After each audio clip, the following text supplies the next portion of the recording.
The bye week. We got the bye week blues pretty bad here. This feels like Especially a losing the bye week situation. 100%, man.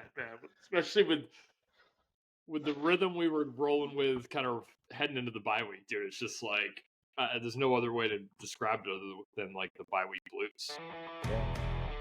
You're watching Domed in Cuse, the quick hit podcast for real Orange fans.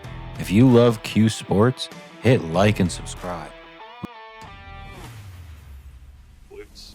And we have to talk about the Marcellus Barnes thing. Yeah, that wasn't pretty. Amongst a couple other things that weren't super pretty this week, but that stands out. I hate it. I didn't love that either. Didn't love it either. To be honest, I don't know where that's coming from. And I don't know where these guys are coming from that are on the team liking it and stuff. Yeah, it's not. It's certainly not a mature thing to do, right? I think that's It's loser shit. Yeah, I mean it is.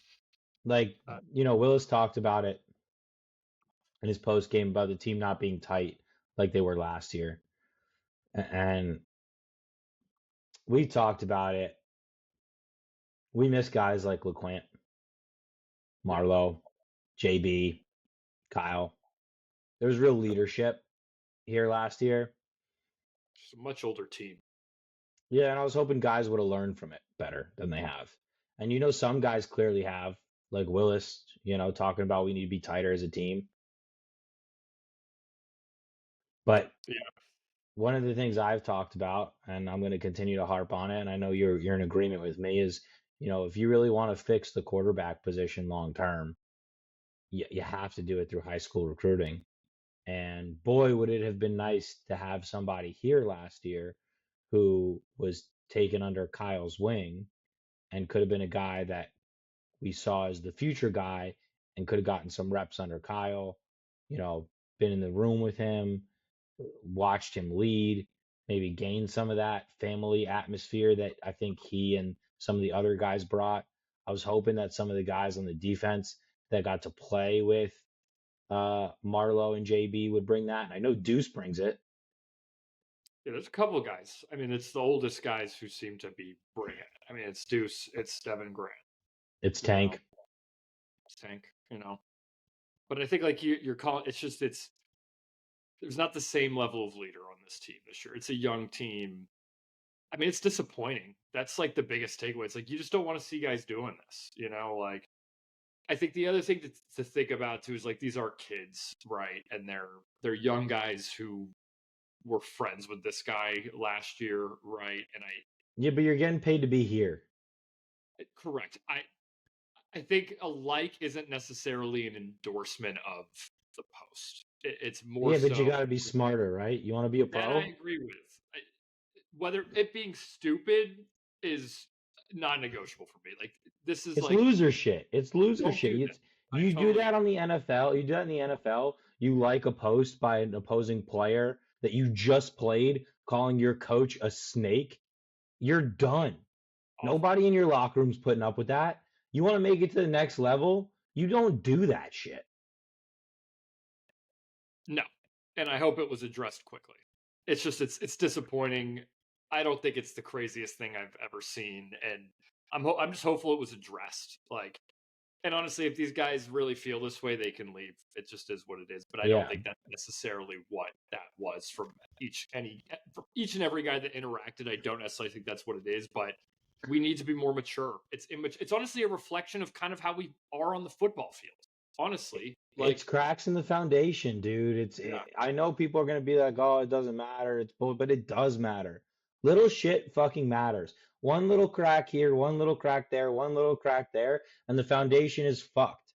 This coupled with some of the body language things on the field and like just some of the other things that you're hearing and seeing, obviously, like you've got a player's family calling into a radio show and mouthing off about things that you hope aren't true about the program. Like, there's been enough chatter this week that it's just like it's mildly concerning. I think is where I'd put my general my general spectrum here, like on concern level, I'd say I'm like a 4 or 5 out of 10. Like this isn't great. You don't want your program looking like this. But also we got to clean this up. Overall, like the team is young. We haven't performed very well the last couple of weeks.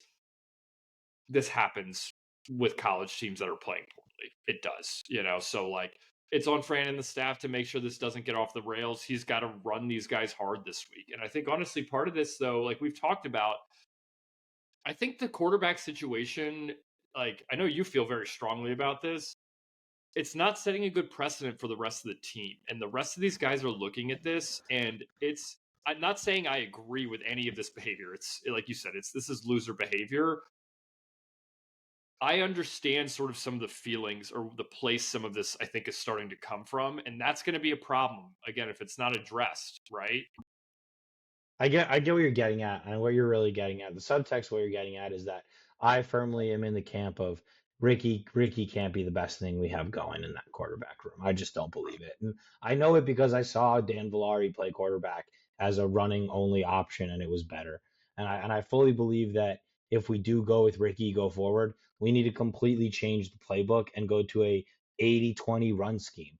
Basically run a fucking triple option out there and just constantly run the ball down people's throat. Have 4 running backs that we're using. Have Dan Villari being an option back there all the time in short yardage. And then, having even Dan Villari, with some trick plays passing the ball down the field too, because like I think you're going to need to get really, really creative with this team in a way that we saw kind of Beck do when Schrader went down and we didn't have another option. Because you cannot tell me that this is the best thing we have going and that we're just going to keep banging our head against the wall trying to run the same offense we ran with Kyle and with Steve with Rickie, because clearly that's not working. And so something has to change. And I don't believe that if we went to Luke or if we went to Rich Bellin, that it would be that much worse or that much more detrimental, or that the grass isn't greener, because the grass can't be browner.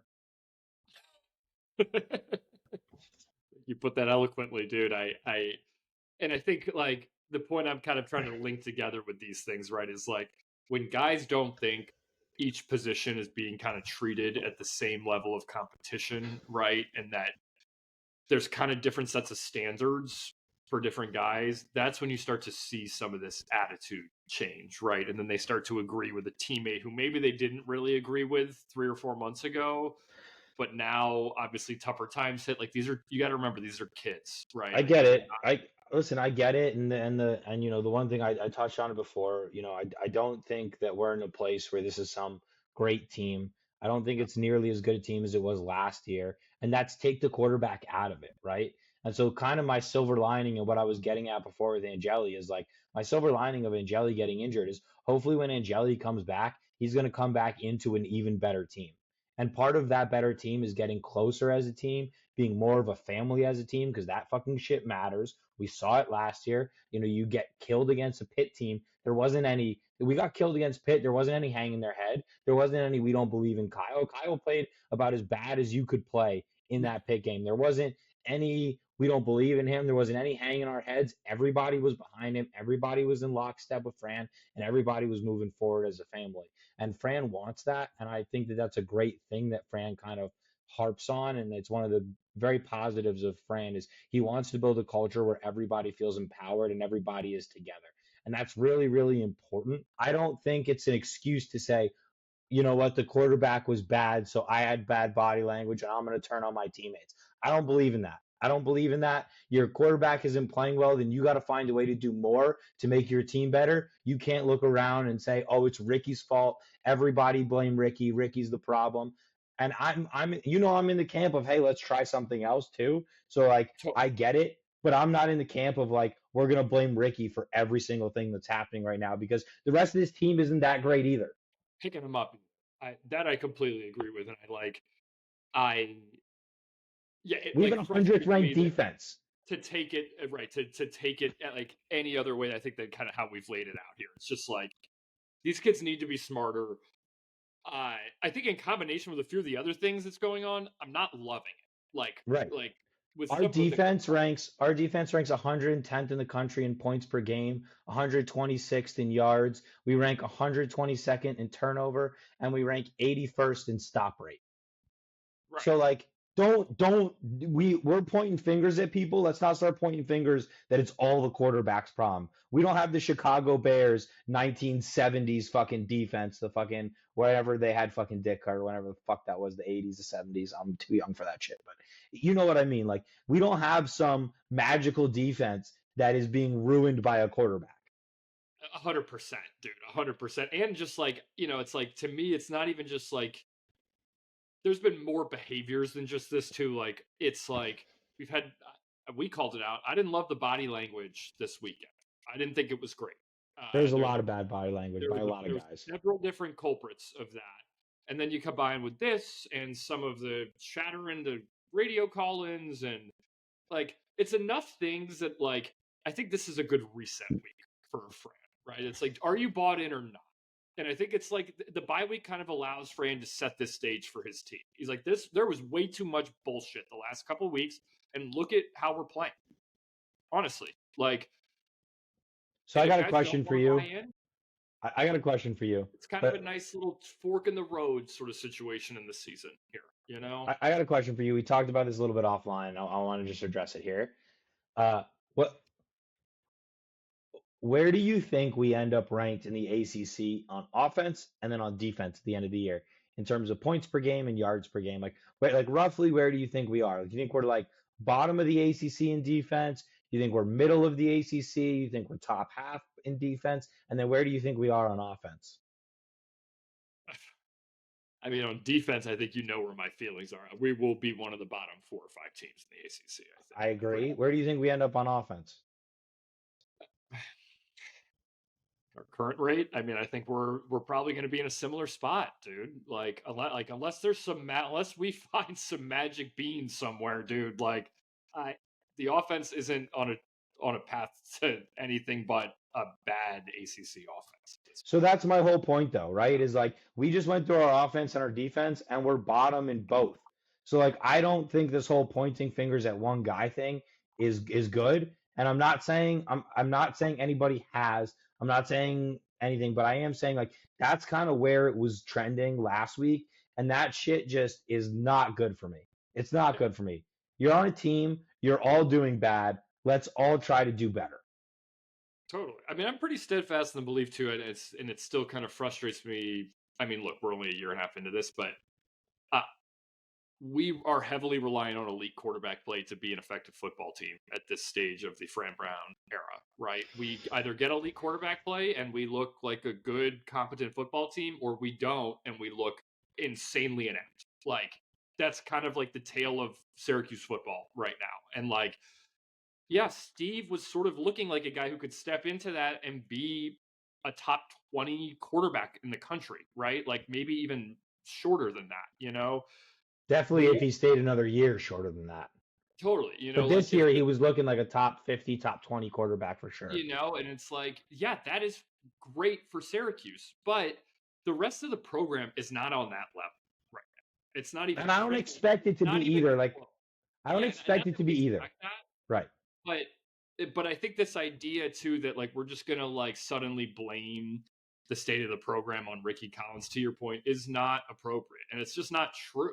Like, it's not true. We basically need a guy to play above the program's level and pull the program with him for us to be competitive right now, and that's fine. I think that's not the worst place for Syracuse to be, but it's also unrealistic to like put that sort of pressure on the backup quarterback when he steps into the game. And let's be honest about where we are. That's all I'm saying. Totally. And like I think there's still a ton to be optimistic about the Syracuse football program. Like that's not me endorsing the other direction. I'm excited about this. I think there's a ton of room to improve. We won 10 games last year with pretty much a mediocre football team and an NFL quarterback, right? It was looking like maybe that was kind of how we were going to look again this year. Maybe not the 10 wins, but close. I think we could have got 9. Yeah. Yeah, like that's the kind of football team we are, and we've got the coaching staff that kind of plays into that. That like Nixon obviously is good with that sort of quarterback, struggling a little bit without it right